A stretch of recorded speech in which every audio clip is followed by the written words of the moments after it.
नमस्कार दोस्तों, दुनिया भर में कुछ ऐसी ऐतिहासिक संरचनाएं हैं जो कि हिस्टोरिकल एंड रिलीजियस दोनों ही विचारों को कनेक्ट करती है। ऐसा ही एक निर्माण राम सेतु है जिसे सच्चे प्रेम का प्रतीक भी माना जाता है।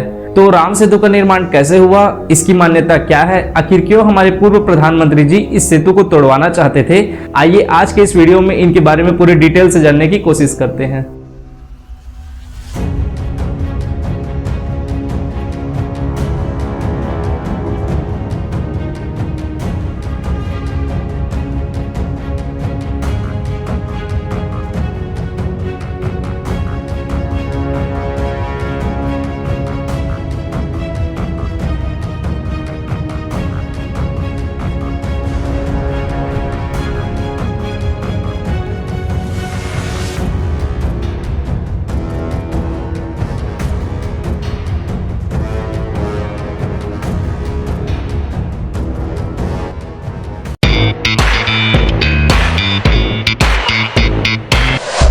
आप में से काफी लोगों ने रामायण देखा या पढ़ा होगा, जिसमें वाल्मीकि रामायण के अनुसार जब माता सीता को लंकापति रावण उठाकर ले जाते हैं तो प्रभु श्री राम अपने भाई लक्ष्मण और वानर सेना के साथ उनकी खोज में निकल जाते हैं। इसी बीच दक्षिण भारत में 3 दिन की खोज के बाद प्रभु श्री राम ने रामेश्वरम के आगे समुद्र में वह स्थान ढूंढ निकाला जहां से आसानी से श्रीलंका तक पहुंचा जा सकता था। श्री राम की सेना में नल और नील नाम के 2 वानर भाई थे, जिन्हें एक ऋषि से श्राप था कि वो जो भी चीज को पानी में फेंकेंगे वह डूबेगा नहीं। उन दोनों भाइयों नल और नील ने वानर सेना की सहायता से पत्थरों पर जय श्री राम लिखकर पानी में डालना शुरू किया और वह पत्थर तैरने लगे। इस तरह श्री राम सेतु का निर्माण हुआ। राम सेतु को नल सेतु या सेतु बांधा के नाम से भी जाना जाता है। यह राम सेतु भारत के साउथ ईस्ट में रामेश्वरम द्वीप या पंबन द्वीप और श्रीलंका के नॉर्थ ईस्ट में मन्नार द्वीप के बीच चूने की उथली चट्टानों की चैन है। यह राम सेतु मन्नार की खाड़ी को पाक स्ट्रेट से अलग भी करता है। इस संरचना के चारों ओर के समुद्र का पानी बहुत उथला है, जिसकी गहराई करीब 3 फीट से लेकर के 30 फीट तक है। यहाँ मैं एक और जगह को मेंशन करना चाहूंगा, धनुषकोडी। धनुषकोडी ही भारत और श्रीलंका के बीच एकमात्र स्थलीय जगह है जहाँ समुद्र की गहराई नदी जितनी है। यह धनुषकोडी भारत में तमिलनाडु राज्य के रामनाथपुरम जिले के साउथ ईस्ट में तथा श्रीलंका के तलमन्नार से 24 किलोमीटर वेस्ट में स्थित था। इसका नाम धनुषकोडी इसलिए पड़ा क्योंकि वानर सेना के माध्यम से नल और नील ने जो सेतु बनाया था उसका आकार मार्ग धनुष के समान था। परंतु 17 दिसंबर 1964 को अंडमान में एक दबाव बना जो कि 19 दिसंबर को एक चक्रवात का रूप ले लिया। इस चक्रवात की गति 250 से 350 मील पर आवर थी, जो कि वेस्ट की ओर बढ़ती जा रही थी।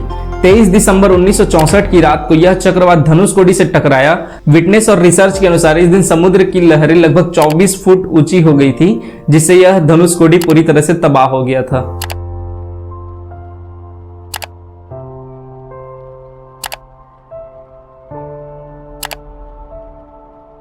राम सेतु में सभी पत्थर पानी के ऊपर ही हुआ करते थे। लगभग 15वीं शताब्दी तक इस पर चलकर लोग रामेश्वरम से मन्नार द्वीप तक जाया भी करते थे। लेकिन सन 1480 में समुद्र में चक्रवाती तूफान और ग्लोबल वार्मिंग के कारण समुद्र का पानी का स्तर थोड़ा बढ़ गया और यह पुल लगभग 3 फीट नीचे चली गई। इस 50 किलोमीटर चौड़ी पट्टी के रूप में उभरे भूभाग का सैटेलाइट से लिया गया पिक्चर जब नासा ने 1993 में अपलोड किया तो इस पर हमारे देश में काफी पॉलिटिकल कंट्रोवर्सी होने लगी थी। इसे राम सेतु कहा जाने लगा था। राम सेतु के पिक्चर्स 14 दिसंबर 1966 को जेमिनी 11 से प्राप्त किया गया था।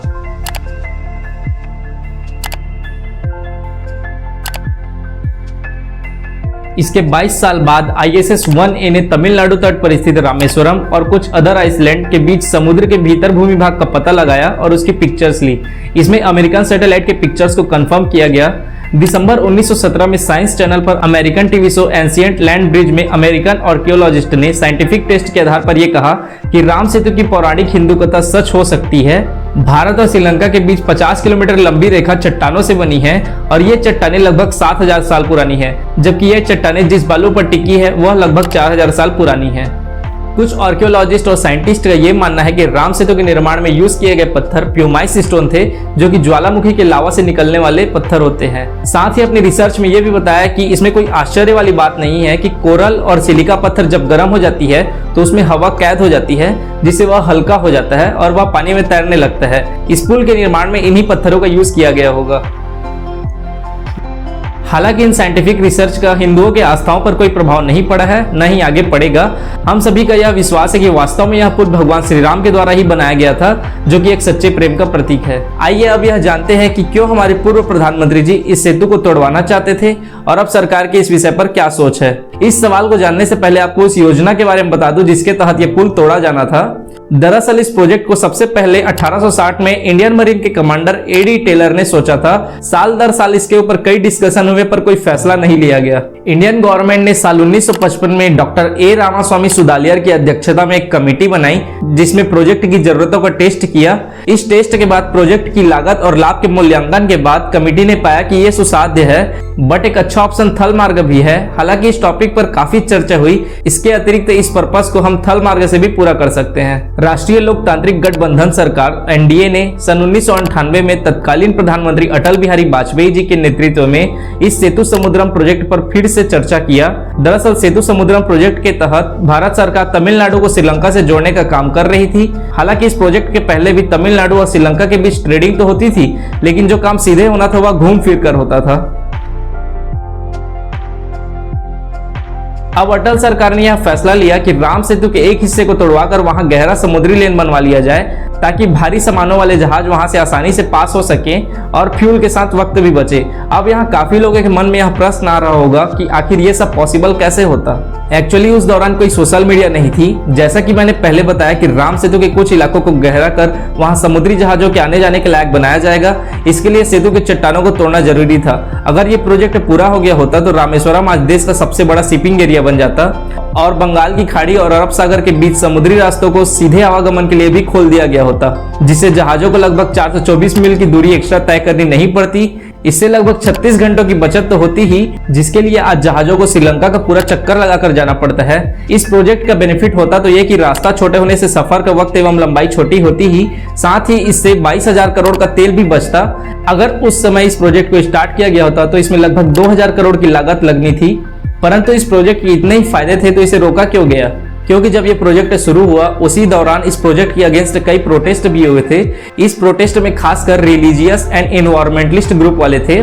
भले इस प्रोजेक्ट का सपना अटल जी का था, लेकिन इसका उद्घाटन पूर्व प्रधानमंत्री मनमोहन सिंह जी ने किया था, क्योंकि उस समय केंद्र में कांग्रेस सरकार थी। लेकिन यहाँ जीत किसकी हुई, रिलीजियस ग्रुप की या एनवायरमेंटलिस्ट की? तो आपको बता दें कि केंद्र सरकार ने सुप्रीम कोर्ट में एक एफिडेविट दर्ज की थी जिसमें कहा गया था कि राम सेतु को स्वयं प्रभु श्री राम ने अपने जादुई बाण से तोड़ दिया था।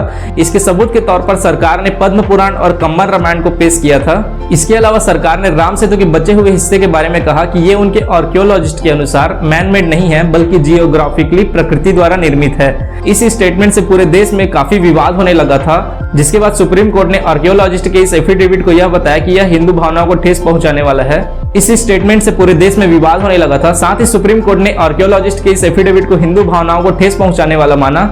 जैसे ही ये एफिडेविट सामने आया था, काफी लोगों ने विरोध प्रदर्शन किया था। वहीं अगर इन्वायरमेंटलिस्ट के मुद्दों को देखा जाए तो उनके अनुसार राम सेतु को तोड़े जाने पर इसका काफी बुरा इम्पैक्ट आसपास की जगहों पर पड़ेगा और अगर आगे सुनामी से जो केरल में तबाही होगी उससे बचना मुश्किल हो जाएगा।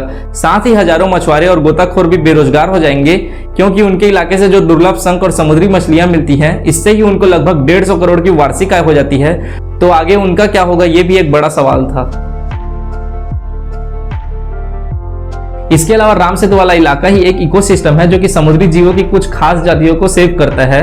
अगर राम सेतु को तोड़ा जाए तो ये सभी दुर्लभ जातियां नष्ट हो जाएंगी। इतना ही नहीं, इसी के बदौलत भारत के पास यूरेनियम के बेस्ट ऑप्शन और थोरियम का वर्ल्ड में सबसे बड़ा भंडार है। अगर राम सेतु को तोड़ दिया जाता है तो भारत को थोरियम के इस अमूल्य भंडार से हाथ धोना पड़ेगा। यही सब कारण थे कि सेतु समुद्रम प्रोजेक्ट को 2007 में ही रोकना पड़ा। अब हाल में ही ये बात चल रही थी कि ये सेतु समुद्रम प्रोजेक्ट को फिर से शुरू किया जाना है। नहीं, सरकार इस सेतु को नहीं तोड़वाएगी, बल्कि उसके बगल में ही एक लेन बनवाएगी।